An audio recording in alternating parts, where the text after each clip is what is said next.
going on, Jerome's? So, yes, of course, we've talked about the Minnesota Fighting Vikings put the bang thing on the Hot Atlanta Falcons, but apparently, allegedly, there's some other games going on. So, around the NFL Week 14 edition, minus Monday Night Football, but who cares about the Cowboys and the Bengals? But Thursday night, whatever.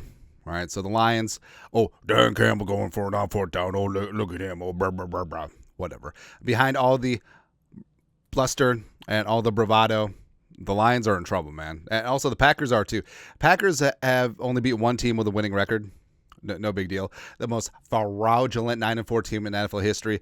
And also, Jordan Love is basically just Jay Cutler.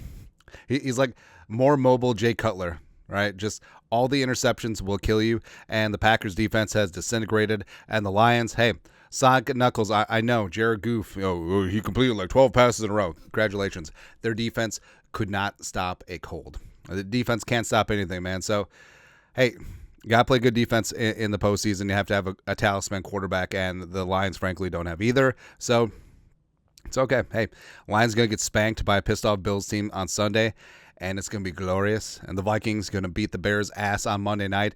A winter whiteout. Woo! It's going to be good times, man. And the Packers, whatever. Packers are out of sight, out of mind. Speaking of out of sight, out of mind, this Jaguars-Titans game was probably... I kind of wish there was relegation in the NFL because both these teams would be gone. But Jaguars get a win at the end. Mac Jones threw 2 picks. Great. But Tank Bigsby got the only touchdown of this stupid game. Brian Thomas Jr., 8 for 86 as well. And the Titans had a chance at the end, but Will Levis couldn't find Westbrook-Ikine for his $9 billion touchdown. Just didn't happen, man. But, just glad we didn't have to watch this game. Jets and the Dolphins. So this one is back and forth. Devonta Adams had a hero-type game. Tyreek Hill put up some numbers, too. Achane got in the end zone.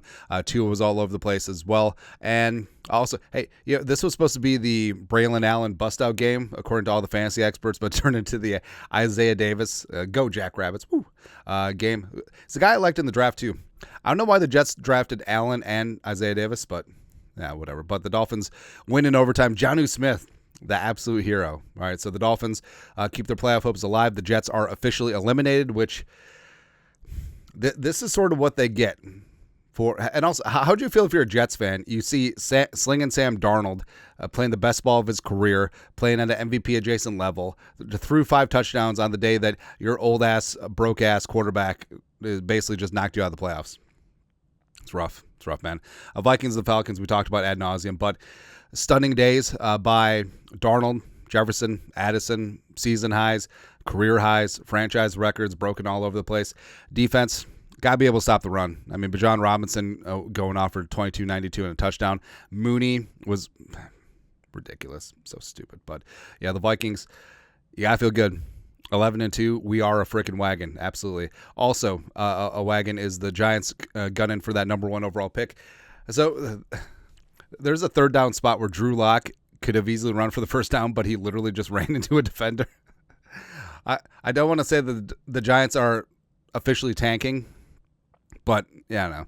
And then they had a chance to tie it late. Field goal got blocked. Just had no chance. But the stupid-ass Saints and their stupid-ass team, Derek Carr, may have gotten injured. Also, did you see Darren Rizzi, the interim head coach, special teams coordinator as well, just lighting into his kicker for not taking a proper angle on Amir Smith-Marset punt return touchdown, which got called back anyways. But, yeah, you're yelling at the kicker instead of the 10 other guys who are paid to tackle. Get out here. But the Giants, you feel bad for Giants fans until you remembered that they won a Super Bowl in 2007 and 2011, as well as they're probably Yankees fans, so F them. That's it. By the way, Juan Soto, 15 years, $750 million. Let's go. I mean, everyone in the NFL picked the wrong sport. Not saying. Although, is baseball going to be around in 15 years? How much of that is guaranteed, besides all of it? Yeah. Also, so I said at the time, the Panthers and the Eagles. So a lot of people in our survivor pool picked the Panthers to lose. That was a bad pick. This thing was extremely, extremely close. And the Panthers easily covered the 12, 13-point spread. But the Eagles, I don't know, like the Eagles were just sort of toying with the Panthers at times, and the Panthers were playing good ball. Bryce Young had himself a big-time game. It looked like he was going to lead a 98-yard drive for the win at the end. Adam Thielen, 9 for a 102, was just looking stunning, and he was fighting and clawing, showing a ton of heart. Xavier Leggett had a chance to reel in a game-winning touchdown with about 40 seconds left, but he dropped it. He was trying to tuck it when he was landing, but the Panthers... Bryce Young was written off as a bust, got benched, came back. I think that Bryce Young is going to be legit. And also, like that Thielen's putting up numbers, getting paid, so respect there. But no one's scared of the Eagles. No one is. No. Then you got the Browns and the Steelers. So Jameis saved me from pick sixes, but did throw an interception at the end. And also, Jerry Jeudy got himself into the end zone again. This is sort of like a nondescript, type game. Steelers defense was looking good at times, as well as Njoku, had a great touchdown grab. So I don't know, like Steelers are going to be a tough out, and also the Eagles play the Steelers next week. They'll welcome them on into Lincoln Financial Keystone State Battle, and that's going to be a tough game. So maybe the Vikings could make some hay. If the Eagles and the Lions lose, the Vikings take care of business on Monday night against the Bears. Browns, I hope that they don't fire our boy Stefanski.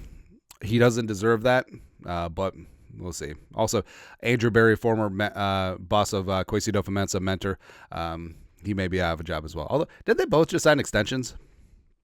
Anyways, you got the Raiders and the Bucs, the Pirate Battle. So, initially the Buccaneers got out to a fast start. The Raiders came clawing back. Aiden O'Connell looked like had a really serious leg injury. Took a shot late, but Buccaneers were able to get things done, and Rashad White filled in for Bucky Irving, who got hurt early, ran for 17 for 90 and a touchdown. Mayfield threw 3 touchdowns as well, and were able to hold off the Raiders at the end. And the Bucs, with the Falcons losing, take back first place in the NFC South, currently the 4th seed. And if the season ended right, since the Vikings are pigeonholed in that 5 seed at 11-2, they would open up wildcard weekend on the road against the Bucs and scared. Vikings fans travel. Get some sun. It'll be good. Late games. So you got the Seahawks and the Cardinals. Seattle going into Arizona and just take care of business every day. So they sweep the season series. That's going to be important for potential tiebreakers, but also the Seahawks are now 2 games clear of the Cardinals, so that doesn't really matter. Anyway, Seahawks currently the 3 seed, and Zach Charbonnet, the pride of UCLA, getting things done with Walker up on blocks, running for $134 and 2 touchdowns. Jackson Smith and Jigba, 5 for 82 and a touchdown as well. Geno starting to cook, and I do love me some Geno. And it does seem like the Vikings will get good Seattle in 2 weeks, but we'll see. Also, JSN right now, in terms of PPR scoring, is a top 5 fantasy receiver. It's pretty awesome, man. Next, so the game of the day, outside of the Vikings scoring 4-2. But the Bills and the Rams, no defense. No defense. 12 touchdowns in this damn game. Josh Allen counting for 6 touchdowns, threw for 3, ran for 3 more. But the story of the game, besides Puka going for 12 for about 62 in the game-winning touchdown, but the story of the game is how the Bills, Sean McDermott, managed things at the end. So the Vikings, not the Vikings, but the Bills had the ball at the 1-yard line. Half-yard line after DPI, first and goal, and they decided to try and sneak it again with Josh Allen. About a minute left. They had all 3 of their timeouts, and they were down. They're down multiple scores, so they need to get the ball back or kick it to them, use all their timeouts, get a defensive stop, and then go. But they decided to just run it, as opposed to, I don't know, any sort of pass play into the end zone where it's incomplete or you score, right? But they tried to sneak it with Josh Allen again. They had to take a timeout. Could they have gotten up on the ball and just gone? Potentially, but it's just ridiculous because then the Rams were able to run the clock all the way out, finishing up with a punt because the Bills didn't have their 3rd timeout. And it's just so stupid and a little bit of hubris. It almost seemed like they were trying to pad Josh Allen's fantasy stats. So it's just really stupid in that regard. But a bit of a thriller. No defenses allowed. Stafford was absolutely cooking out there as well. So bit of a fun game, but also I hope it serves as motivation for the Bills, as they'll be pissed off when they play the Lions next week. So bring that on. Then you got the Bears just getting stomped. The Bears had 4 yards of offense in the first half against the Niners. And the Niners, injuries all over the place. Even Brock Purdy got dinged up in this game. Isaac Guerendo was having his bust-out game, 78 yards, rushing, 2 touchdowns, had a fistful of receiving yards as well, but then he got hurt. Jumping George Kittle, 6 for $151. Purdy throwing 2 touchdowns as well, both to Juwan Jennings. And, I mean, the Niners, so everything is in the prism of helping the Vikings, obviously. So the Vikings, it would greatly benefit as I get choked up and die just thinking about it emotionally, if the Niners were able to beat the Lions on Monday Night Football in Santa Clara Week 17, which would be nice. And Sunday Night Football, I don't know how the Chiefs keep getting away with it. All right, so lined up last-second field goal. The backup kicker doinked it off the left post, went in. It's just so stupid. But, yeah, I mean, the Chargers, they fought the tough fight, came back from 13-0, took the lead, and Herbert and company, like Justin Herbert's tough. He also came back from injury. Oh, we got Taylor Heineke for a hot second in that game too. Jim Harbaugh and company, like they fought tough, but it just wasn't enough. And the Chiefs sweep the season series. The Chiefs win the division for the 9th season in a row.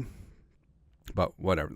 Nothing about the Chiefs here. All right, so the Chiefs and then the Lions struggle at home and then have to win on a last-second field goal. But then the Vikings stomp the team that was leading the NFC South, and they're just seen as frauds. But the Lions and Chiefs, so brave, so stunning, Super Bowl contenders. Blah, blah, blah, blah, blah. But that's it. That's it. Week 14 NFL recap. You guys are the best. You absolutely know what to do. Put something in the Venmo. Getting donated this year, December. Toys for Tots, Salvation Army. You guys are the best. Skull, some production value.